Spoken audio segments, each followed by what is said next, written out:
Pues, ¿qué tal tu experiencia con nosotros, Natalia? Pues mira, ha sido una experiencia muy positiva.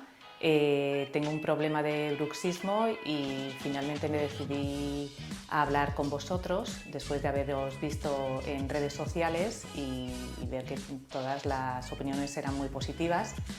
He acudido hoy a la clínica y me ha encantado la experiencia tanto con el tratamiento como con los profesionales. Estoy súper contenta.